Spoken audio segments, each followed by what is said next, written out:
ตู้บ้านวัฒนธรรมนี่บ้านสร้างเห็นโบบ้านวัฒนธรรมเลยอยู่โอ้ยโอ้กันอ่านไปบ้านปลอดคดี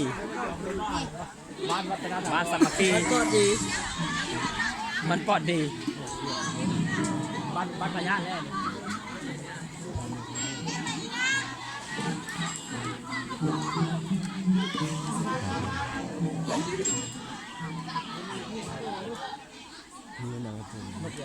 มาดีสมเกียรติเพลงสนุกเจ๊กับสามผสม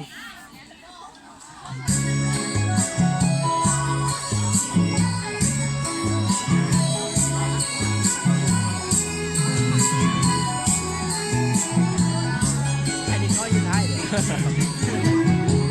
โอ้เขาออกมานำหน้าท่านเลยเนาะกลับมาดีน้อย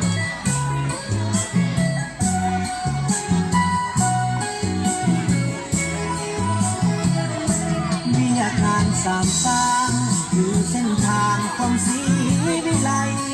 เป็นเส้นทางสว่างสวัยในบาทเดียวใหม่สู่พวงเจริญนับวันใสสร้างก้าวไปสู่เส้นทางเดินพร้อมเพียงใจทุกเผ่าก้าวเดิน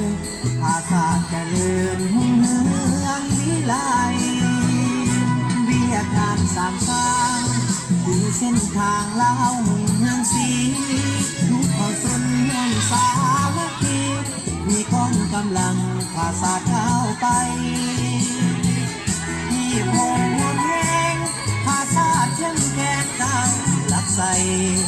หากนำพาส่งยังทางให้สามก้าวไปบ่ได้หลอดหาแขวนเป็นหัวหน่วยยุทธศาสตร์เฮทุกความสามารถเพื่อปางเกียรติศาสตร์เอาพร้อมกันสร้างเมืองเข้มแข็งพร้อมกันออกแข่งให้เดินก้าวหน้าสร้างบ้านเป็นหัวหน่วยพัฒนาภาษาให้เข้มแข็งจับมือกันเข้าทุกคนจงพร้อมใจที่ตนอยากมาเห็นกายพร้อมกันก้าวไปสร้างสาตัวแปลงบิดทุกบิดหน้า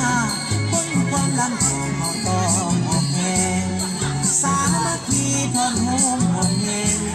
สร้างเข้มแข็งจนชั่วนิรันดร์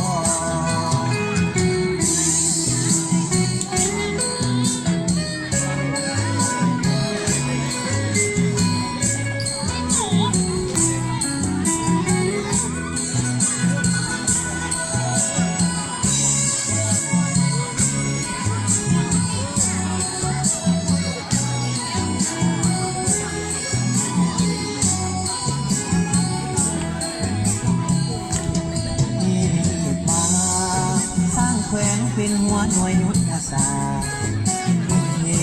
ทุกความสามารถเพื่อตั้งที่สร้างเอาพร้อมกันสร้างเมืองเข้มแข็งพร้อมกันออกแข่งให้เดินก้าวหน้าสร้างบ้านเป็นหัวหน่วยพัฒนาภาษาให้เข้มแข็งจับมือกันเข้าเอาทุกคนจงพร้อมใจที่ตนอยากจะเห็นกายพร้อมกันเข้าไปสร้างสาตัวแปลงบิดทุกบิดยา